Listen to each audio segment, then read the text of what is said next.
guys, it's Rachel here. So I know that a lot of you guys are doing mostly theater stuff. You always tell me about your plays and your musicals that you're auditioning for, and you ask me for some tips. But I realized that I've never really done a video specifically on theater. And I have my musical coming up at my school, so I thought it would be a good time to do it. So today we're talking about tips on theater auditions and also where to find them. So let's just get started. Let's start with the tips.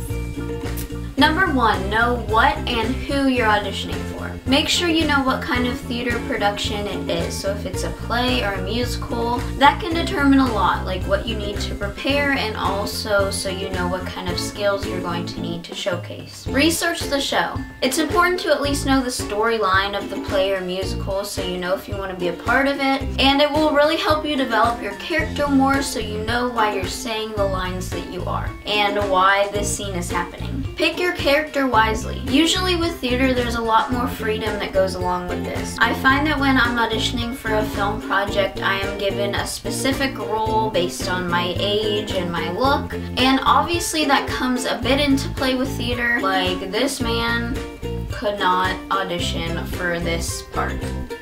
It's just not gonna work. But you at least get to choose one or a few characters that you want to audition for. There may be a couple characters that kind of fit you. So yeah, you have a lot more freedom when it comes to that, unless of course you're recruited for a specific role or something. But yeah, just go in there knowing what character you're going to be auditioning for. Number 2, prepare. Preparing can consist of multiple things with auditions. Make sure you know what you're auditioning with.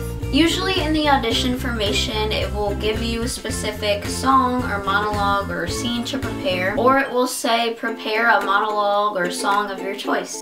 Either way, I would say have 1 or 2 monologues and maybe a song prepared if it's a musical, just in case they want you to read it along with your scene or whatever. I would say just always have something prepared. I will list down below some of my favorite websites to find great monologues and also some links to some awesome monologue books if you would like to buy them. That way you can have some stuff to prepare when you need it if you have been looking for some monologues or something. I got you. Going off the last point, know your lines. Take time days before the audition if you can to prepare, that way you can absorb the material and just worry about bringing out that character when you go to the audition and you don't have to keep like trying to figure out what the lines are. That way it just comes more naturally and it looks more natural as well. You never want to be that person that just sits there and reads every single line off of the paper, like, girl, no. Bring a headshot and resume. Sometimes you really do not have to do this if it's like a community theater show or if it's like a school production or something. And it will usually always tell you on the audition info sheet if you're going to need a headshot and resume or anything. But I would say just always be prepared to bring one if needed. But that's more for like professional theater and stuff. But you never know.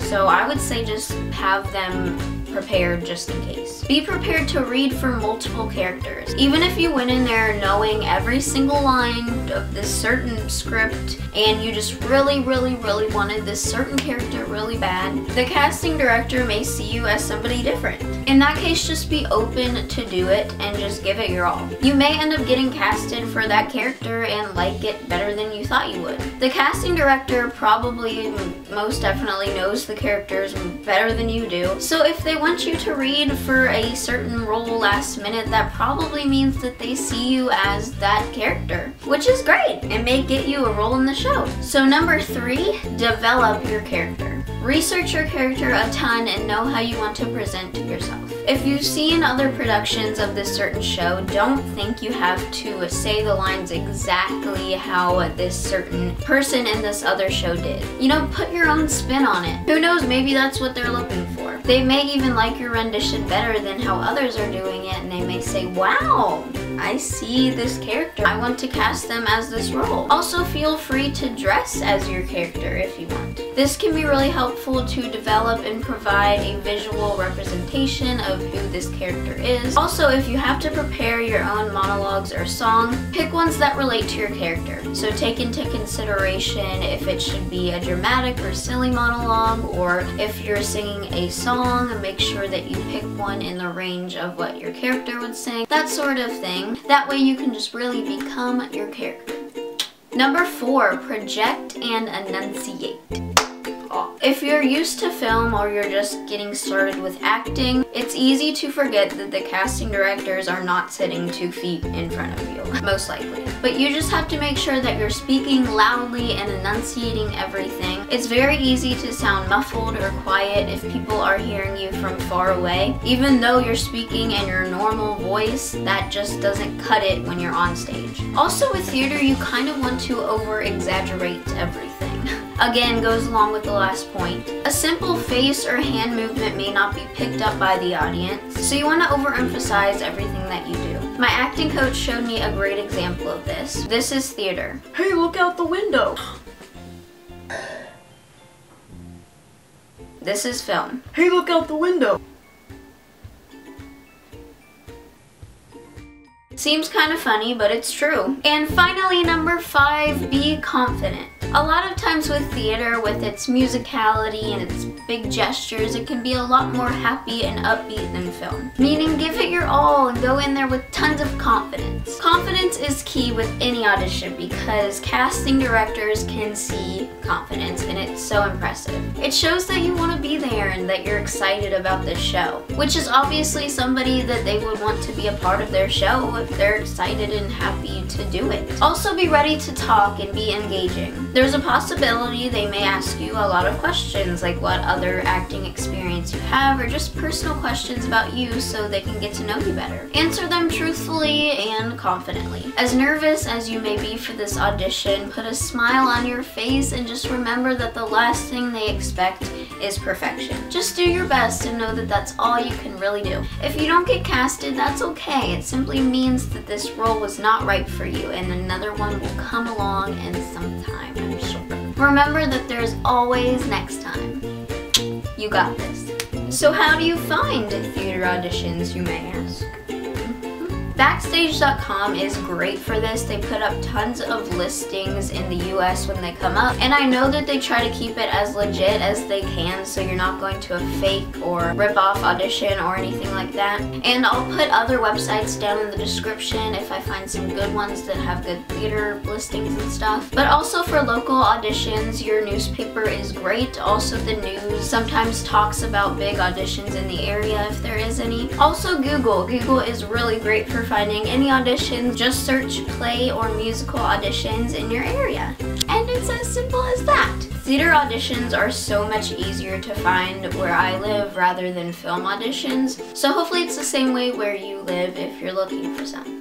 So thank you guys so much for watching this video. I hope you enjoyed and hopefully it helped to those of you wanting this sort of video. I did want to mention that I am looking forward to doing another Q&A video very, very soon. So ask me questions down below and also you can mention me on Twitter if you want. Side note, I announced this in my last video, but I just got an Instagram for this YouTube channel, so go follow me if you want to.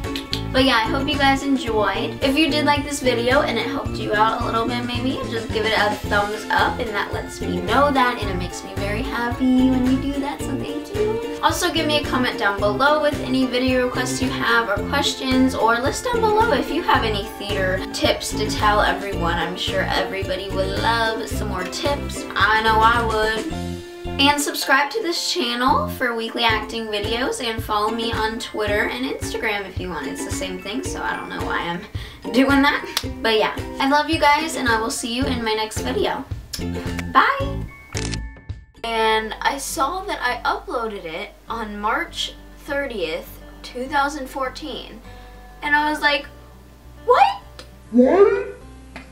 I missed my 1-year YouTube anniversary. I was so upset with myself because for so long I've wanted to make a video, like a huge video, just showing my appreciation to you guys and just reflecting on what I've done so far, but I just completely missed it somehow. But 2 days later, coincidentally, I just happened to look at that video and I'm just gonna make a video about my 1-year anniversary on YouTube.